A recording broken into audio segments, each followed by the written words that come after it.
किसी समय एक गांव में रजनीकांत नाम का एक युवक अपनी बूढ़ी माँ के साथ रहा करता था। पास में कोई काम धंधा ना होने के कारण दोनों माँ बेटे बहुत ही गरीबी के दिन काट रहे थे। दिन में 2 समय का भोजन उन्हें कभी कभी ही नसीब होता था।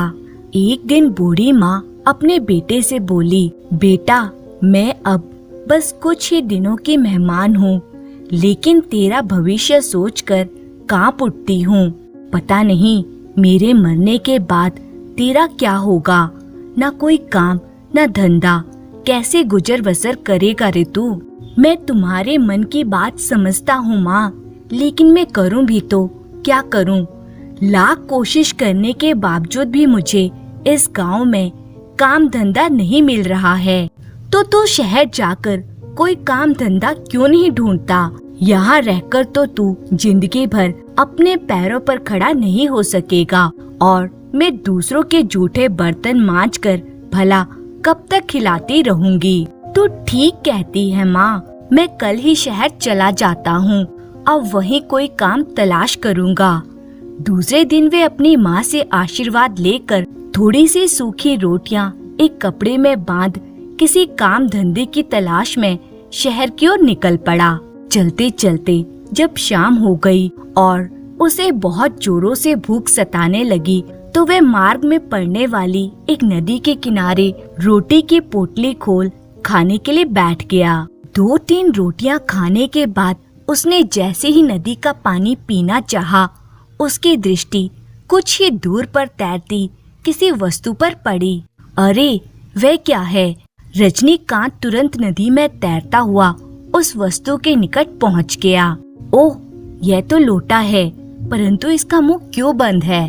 फिर किनारे आकर उसने जैसे ही उस लोटे का मुंह खोला, उसमें से धुआं निकलने लगा और घबराहट में लोटा उसके हाथ से छूट गया। उस धुएं में से एक बड़ा सा राक्षस बनता हुआ दिखाई दिया। वो रजनीकांत से कहने लगा, मैं तुमसे बहुत खुश हुआ नौजवान, लो ये अंगूठी रख लो। जब कभी भी तुम्हें मेरी सहायता की आवश्यकता हो, इस अंगूठी को अपनी हथेली पर घिस देना। मैं तुम्हारी हर मुश्किल आसान कर दूंगा। लेकिन भाई, तुम हो कौन और इस लोटे में कैसे बंद थे? मेरा नाम टाल मटोल है और मैं इस अंगूठी का जिन हूँ जो मैंने तुम्हें दी है। अपने नाम के मुताबिक मैं हर काम में टाल मटोल किया करता था। इसीलिए मेरे गुरु ने मेरी इस उद्दंडता से कुपित होकर वर्षों पहले मुझे धुआं बनाकर इस लोटे में कैद कर दिया था। लेकिन आज तुम्हारी कृपा से मुझे आजादी मिल गई। तुम्हारा यह एहसान मैं कभी नहीं भूलूंगा। अंगूठी हाथ में लिए रजनीकांत कुछ क्षणों तक तो ठगा सा खड़ा रहा, लेकिन फिर अंगूठी एक उंगली में डाल पुनः शहर की ओर चल पड़ा। अगले दिन भोर की किरणों के फैलने के साथ ही वह एक नगर में पहुंच गया और एक व्यापारी से कहने लगा, श्रीमान जी, क्या मुझे आपके यहाँ कोई काम मिलेगा? ना भाई, मेरे पास तुम्हारे लिए कोई काम नहीं है, लेकिन तुम चाहो तो मैं तुम्हें एक काम बता सकता हूँ। तुम जैसा नौजवान ही उस काम को कर सकता है। यदि वह काम तुमने कर लिया तो तुम्हारा पूरा जीवन आनंद से गुजरेगा। मैं हर मुश्किल से मुश्किल काम को भी करने के लिए तैयार हूँ। तो सुनो, हमारे राजा की बेटी चंद्रमुखी 1 माह पहले अचानक रहस्यमय ढंग से पत्थर बन गई है। यदि तुम उसे पुनः जिंदा कर सको तो महाराज न केवल अपनी बेटी का विवाह तुमसे कर देंगे, बल्कि आधा राजपाट भी तुम्हें दे देंगे। लेकिन एक बात और ध्यान रखना, यदि राजा से यह काम पूरा करने की बात कहकर तुम पत्थर की राजकुमारी को जीवित ना कर पाए, तो अन्य लोगों की तरह तुम्हें भी मौत के घाट उतार दिया जाएगा। यह सुनकर रजनीकांत सोच में डूब गया। यदि माँ का ख्याल ना होता तो मैं जरूर राजकुमारी के पत्थर बनने का रहस्य जानने की कोशिश करता, लेकिन यदि मैं सफल नहीं हो पाया तो उस स्थिति में मेरे मरने के बाद माँ का क्या होगा। रजनीकांत सारा दिन उस नगर में काम काज ढूंढता रहा, परंतु उसे कोई काम नहीं मिला। थक हार कर शाम को वह एक सुनसान स्थान पर स्थित तालाब के किनारे जा पहुंचा। तालाब के स्वच्छ जल को देखकर अचानक ही उसे बहुत जोर से प्यास लगने लगी, लेकिन जैसे ही उसने पानी पीने के लिए हाथ आगे बढ़ाया, उसकी नजर अपनी उंगली में पड़ी अंगूठी पर पड़ी और वह सोचने लगा, ओह, जिन की दी हुई इस अंगूठी को तो मैं बिल्कुल ही भूल बैठा था। क्यों न मैं पत्थर की राजकुमारी का रहस्य जानने के लिए जिन की मदद लूं। पानी पीना भूलकर रजनीकांत ने अंगूठी को उंगली से निकालकर हथेली पर घिसा और घिसते ही जिन सामने प्रकट हो गया। कहने लगा, मुझे कैसे याद किया दोस्त? जिन महाराज, मुझे इस राज्य की राजकुमारी के पत्थर बन जाने का रहस्य एवं उसको जीवित करने का उपाय बताइए, ताकि उसे ठीक करके मैं अपनी माँ के साथ आनंद पूर्वक जीवन जी सकूं। जिन ने चुप होकर थोड़ी देर कुछ सोचा, फिर बोला, सुनो दोस्त, आज से 1 माह पहले जब राजकुमारी अकेली शिकार खेलने जंगल में गई थी, तो वे शिकार खेलते खेलते राह भटक गई। भटकते भटकते रात हो गई और वे एक खंडर बनी हवेली में पहुंची, जो उस जंगल में अब भी मौजूद है। उस हवेली में पिशाच पिशाचनियों का डेरा था, जो अब भी है। अतः जैसे ही राजकुमारी घोड़े से उतरकर हवेली के भीतर प्रविष्ट हुई, पिशाच पिशाचनियों ने उसे अपने कब्जे में ले लिया। फिर इससे पहले कि राजकुमारी उनसे निपटने का कोई उपाय कर पाती, उन्होंने उसे भी अपनी पिशाचिक शक्ति से पिशाचनी बना दिया। उसके बाद उन्होंने उसे पहले के समान सुंदर बनाकर राजमहल वापस भेज दिया। लेकिन मार्ग में यहीं इस तालाब के किनारे पहुंचकर उसे बहुत जोरों से प्यास लगने लगी और वे इस तालाब का पानी पीकर राजमहल अपने कमरे में पहुंच गई। परंतु दूसरे दिन बिस्तर से उठकर खड़े होते ही वे पत्थर की बन गई। यह देखकर महाराज कहने लगे, यह मेरी बेटी को क्या हो गया? ये अचानक पत्थर की कैसे हो गई? लगता है किसी ने हमारी राजकुमारी पर जादू कर दिया है। राजा ने तुरंत आदेश दिया, महामंत्री जी, तुरंत मुनादी करवा दीजिए कि जो कोई भी इस रहस्य को सुलझाएगा और हमारी बेटी को अच्छा करेगा, हम उसे अपना आधा राजपाट देने के साथ साथ अपनी बेटी का विवाह भी उससे कर देंगे। सब कुछ बताने के बाद जिन चुप हो गया। रजनीकांत बोला, लेकिन यह तो आपने बताया ही नहीं कि राजकुमारी अचानक पत्थर की कैसे बन गई। इस तालाब का पानी पीने के कारण ही राजकुमारी पत्थर की बन गई। इसका पानी जो पीता है वे दूसरे दिन पत्थर का बन जाता है। यह तुम्हारा भाग्य ही है कि तुम पानी पीना भूल अंगूठी को रगड़ बैठे और बच गए, वरना कल तुम भी कहीं पत्थर के भूत बने खड़े होते। अच्छा जिन महाराज, अब आप यह बताइए कि राजकुमारी को पुनः जीवित करने का उपाय क्या है? इसी तालाब का पानी छिड़कने से वह पुनः जीवित हो उठेगी। लेकिन ध्यान रखना, यह तालाब रात को ही दिखाई देता है, सुबह होते ही रेत का एक टीला बन जाता है। इतना कहकर जिन गायब हो गया। रजनीकांत की आंखें आश्चर्य से खुली रह गई। उसके लिए तो यह परियों की कहानी के समान थी, जो बचपन में उसे नानी दादी सुनाया करती थी। कुछ देर बाद उसने अपने आश्चर्य पर काबू पाया और पोटली में बंधी बाकी की बची खुची रोटियां खाकर बिना पानी पिए ही एक पेड़ के नीचे पड़कर सो गया। दूसरे दिन वह भोर होते ही उठा और राजमहल में पहुंच गया। उस समय राजा का दरबार लगा हुआ था, परंतु राजा समेत वहां मौजूद सभी व्यक्ति उदास और गमगीन थे। रजनीकांत कहने लगा, महाराज की जय हो। राजा ने देखा कि सामने एक नौजवान खड़ा था। महाराज, मैंने राजकुमारी के पत्थर की मूर्ति बन जाने का रहस्य जान लिया है और आपको यह बताने आया हूँ कि उन्हें ठीक कर सकता हूँ। जी महाराज, मैं ठीक कह रहा हूँ महाराज।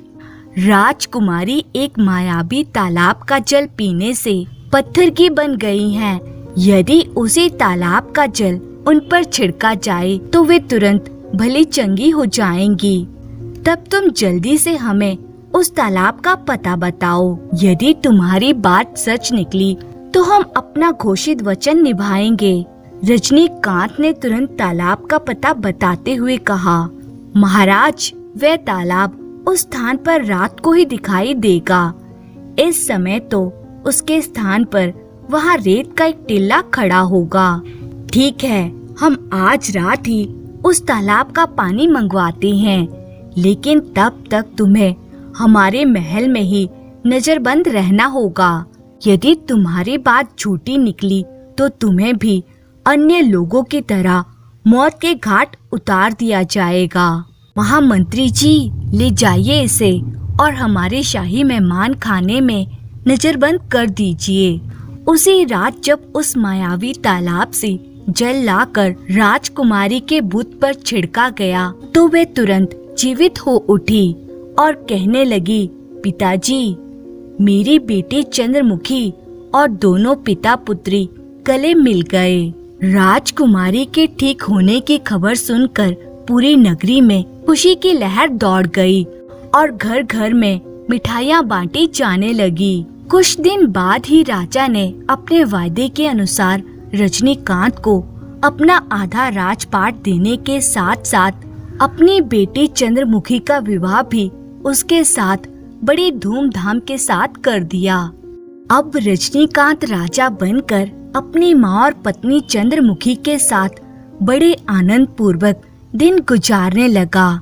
उसकी माँ कहने लगी, बेटा, तू इतनी जल्दी इतना सा वैभव प्राप्त कर लेगा, यह तो मैंने सपने में भी नहीं सोचा था। यह सब इस अंगूठी का कमाल है माँ। सुन, अब तुझे बताता हूँ। फिर रजनीकांत ने माँ को अंगूठी से संबंधित सारी बात बता दी। कुछ दिनों तक तो उसके राज्य और महल में सुख शांति छाई रही, लेकिन फिर उसके महल में अनहोनी घटनाएं घटने लगी। रोज ही वहाँ कोई न कोई सुंदर युवती गायब हो जाती थी। महल में भय फैलने के साथ साथ इन घटनाओं से रजनीकांत भी परेशान हो उठा। जिनके दी हुई अंगूठी का उसे बिल्कुल भी ध्यान नहीं रह गया था। वे सोचने लगा, अब इस रहस्य का जल्द से जल्द पता लगाना होगा, वरना प्रजा में अशांति और आतंक फैल जाएगा। उस रात रजनीकांत बिस्तर पर सोने का बहाना करके लेट गया। रानी चंद्रमुखी भी इसी कमरे में सोई हुई थी, किंतु बहुत गहरी नींद में थी। रजनीकांत सोचने लगा, आज की रात जागकर मैं निगरानी रखूंगा कि इस हरकत के पीछे किस शैतान का हाथ है। रात के 2 बजे रानी को अपने बिस्तर से उठते व तेजी से उसका रूप बदलते देखकर वे बुरी तरह चौंक पड़ा।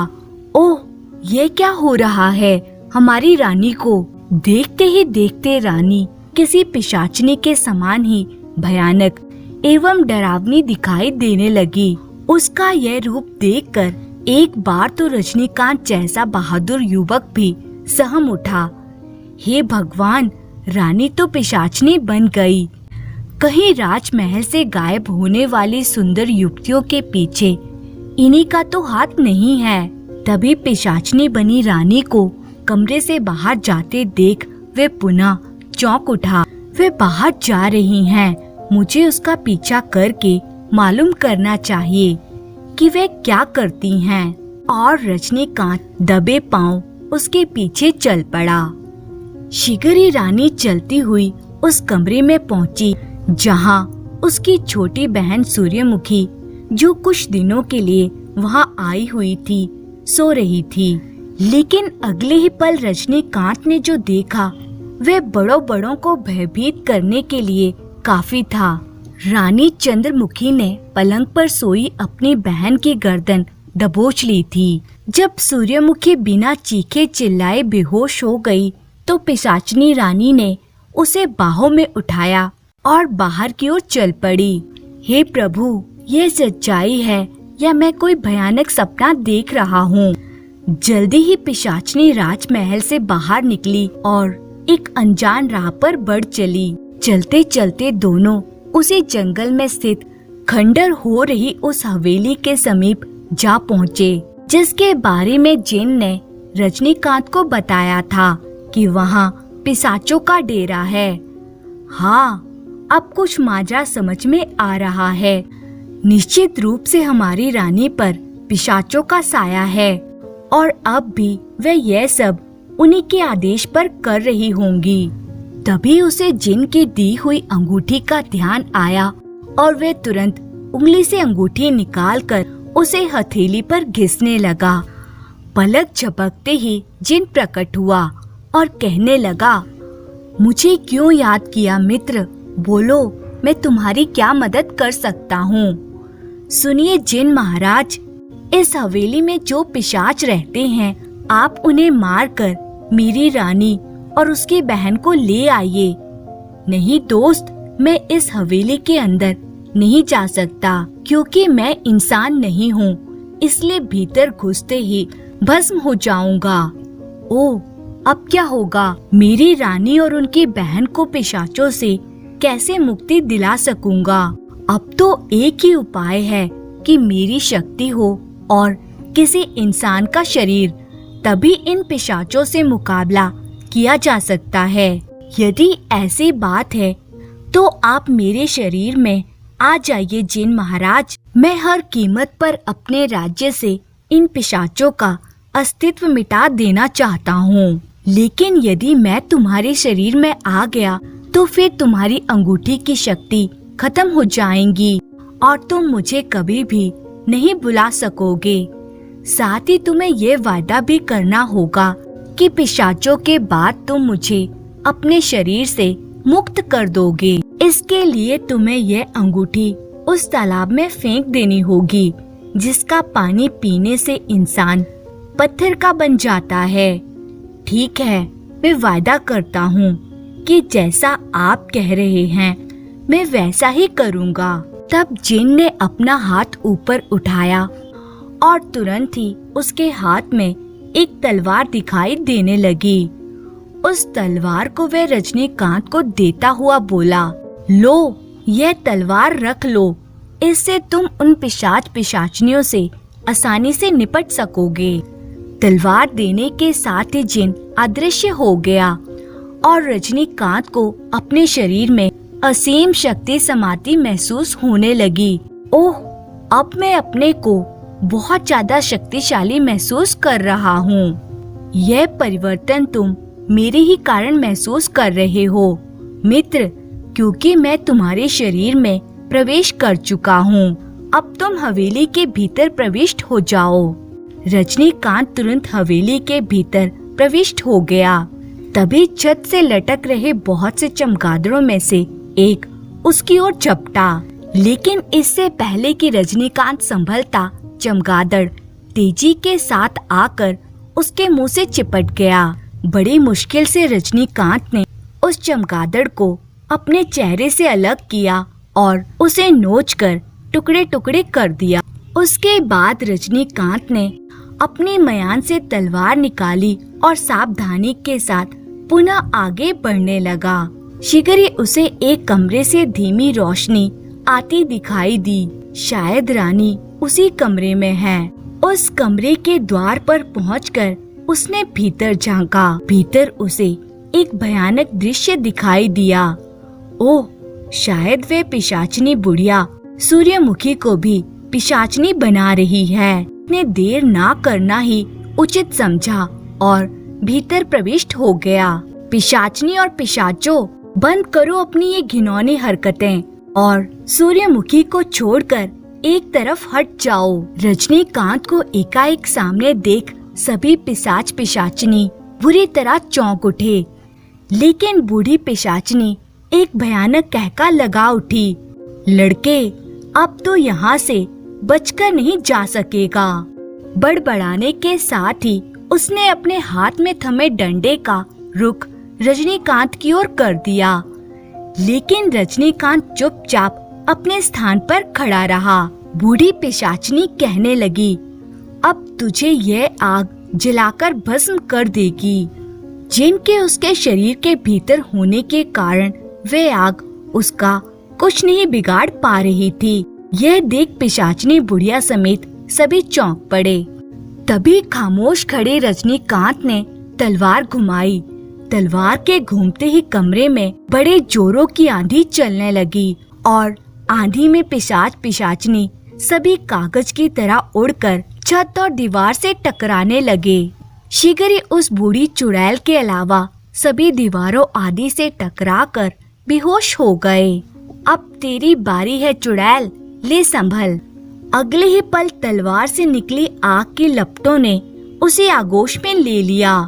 बचाओ, बचाओ, अब तुझे कोई नहीं बचा सकता, तेरा खेल खत्म हुआ। देखते ही देखते बूढ़ी पिशाचनी उस आग में जलकर भस्म हो गई और उसके पिशाचक जाल के खत्म होते ही बेहोश पड़ी पिशाच पिशाचनी रानी समेत सभी होश में आकर अपने अपने असली रूपों में आ गए। रानी रजनीकांत को देखकर कहने लगी, स्वामी, राजा रजनीकांत की जय हो। सभी चिल्लाने लगे, हमारे राजा अमर रहें। रानी चंद्रमुखी की छोटी बहन सूर्यमुखी को भी होश आ चुका था।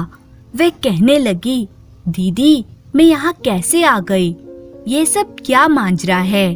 बहन, यह एक भयानक कहानी है, मैं तुम्हें बताता हूँ। फिर रजनीकांत ने उन्हें शुरू से आखिर तक की सारी कहानी सुना दी। उसके बाद रजनीकांत रानी और सूर्यमुखी के साथ सबको लेकर राजमहल की ओर चल पड़ा। मार्ग में वही मायावी तालाब पड़ा और रजनीकांत ने जिन की अंगूठी उसमें फेंक दी। अंगूठी के पानी में गिरते ही न केवल जिन को ही उसके शरीर से मुक्ति मिल गई, बल्कि वह तालाब भी हमेशा हमेशा के लिए वहाँ से गायब हो गया। और इस तरह पिशाचों से अपने राज्य को मुक्त कराकर रजनीकांत आनंद पूर्वक अपना राज कार्य चलाने लगा। तो दोस्तों, आपको ये कहानी अच्छी लगी हो तो लाइक और कमेंट जरूर करें और इसी तरह की मजेदार कहानियाँ देखने और सुनने के लिए चैनल को सब्सक्राइब करें। धन्यवाद।